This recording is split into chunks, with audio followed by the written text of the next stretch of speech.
Hello everyone, it's Melanie here with Vintage Hill Studio. I'm so glad you dropped by today. I will be sharing a fun little card. I love making cards for new homeowners, and this is what it looks like. So let's jump into it and go through our supplies. I use the W+9 stamps and dies. Kelly creates clear stamps. These 1 3/4 inch letters. Now I cut these with my Cricut, but you could use stickers or any other type of chipboard letters that you choose to use.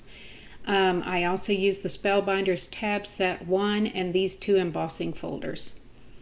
So here are the papers that I will be using today, and this is to create a 5x7 landscape card. I'll be matting it with that aqua color, this cute house paper.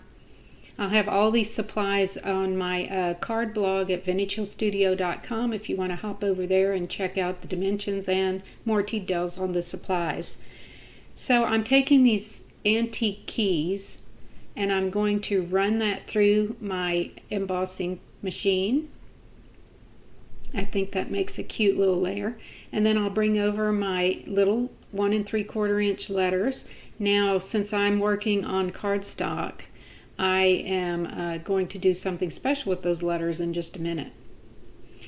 I chose to use this house, which aligns the best with the 1 3/4 inch letters.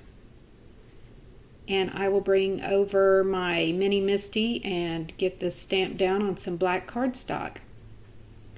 Since I'm using black, I'm going to stamp these with a clear embossing ink and then white heat emboss these images. While I have my platform out and all of my stuff for embossing, I'm going to go ahead and also stamp the word new. That will go on this little tab set, and it's easier for me to cut out the tab set first and then stamp the word new where I want it to show up on that die cut. So next, in order to prep this black cardstock, I will bring over my anti-static powder tool. This just helps eliminate any oils from your fingerprints and so forth, so that when you do stamp with your embossing powder and embossing ink and use your powder, it doesn't stick unnecessarily to anything like oils from your fingers. It will only stick to the stamped image.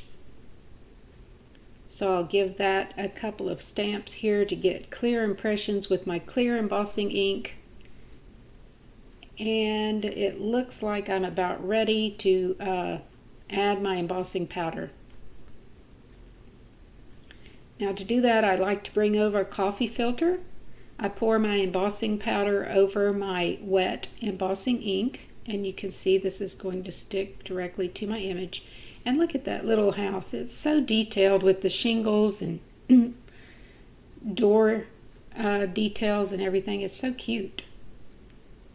Okay, also getting the word new embossed. This is how I return the powder back into my little jar, and I'll set that aside because when I bring over my Marvy heat tool, it will blow everything around that is on my desktop. So again, I bring over my heat tool, I let that heat up over to the side, and then it quickly melts this embossing powder. Just making fun little details here for the front of our card. Now I'll bring over my die that coordinates with that stamp, and off camera I will get that die cut done, and here is our darling little house. Ready to go. Okay, I've got all my pieces ready for my card front, and one other detail I wanted to add was using my Swiss dots folder on my letters. Now it doesn't matter how you put these in your folder. This is such a tiny little dots embossing folder. It will look great no matter how you have your letters situated on there. I run it through my Sizzix Texture Boutique. Pull it out, and there is just a little more detail on my letters. Okay, now to get the card put together. I'll start with my mat, which is also 5x7 inches. Get that put on the front of my card. And then I will take my brayer and make sure that that adhesive is all squished evenly underneath there. Of course, I'm working on my silicone mat. You've heard me talk about this in my other videos. It's one of my magic tools. You get any type of adhesive on your silicone mat and it comes right off by just rubbing your fingers over it. So presto magic, it's a wonderful tool to have on your desktop while you're working with any type of adhesive so that your materials do not stick wherever the adhesive residue remains. Okay, I am just going to back my antique key strip with a little bit of black, and I just want that to be visible on the top and bottom.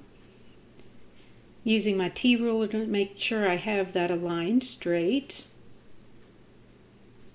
Then I'll get my little embossed strip put down over the black mat. Quickly move on to adding my letters. Again, I will be using my T-ruler to help me align my letters. This is another great little tool that you need to get if you haven't gotten one, just to help with alignment. You go to all this work with your cute little cards and you don't want things to be overly crooked. Nothing's going to be perfect, but at least it's not awfully crooked. Okay. Getting these put down quickly. You can see all that I have left after the letters will be to add my little house and the tab that says new.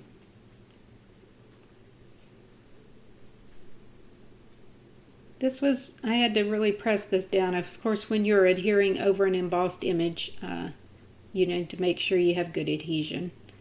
Now you can see I have my house popped up on some foam tape, and I get that put down, and that is basically the front of our card with the addition of this little tab, which I think is super cute. And we've got our new home card completed. Just adorable. There's a close-up look on our card. I hope you can see that embossing on the letters and on the aqua strip there with the keys. And of course, the finished inside, I also used the keys on a strip on the inside to coordinate with the outside embossing. And here is my finished lined and embossed envelope. If you're interested in learning how to line your envelopes without any dies or special measurements, go check out my other YouTube videos on lined envelopes. I hope you enjoyed seeing how this card was made, and I think the recipient of this new home card will just love it. Thank you so much for dropping by. Please feel free to subscribe to my card blog or my YouTube video and hit that notification bell so you get notices on the next videos. Happy crafting, everyone!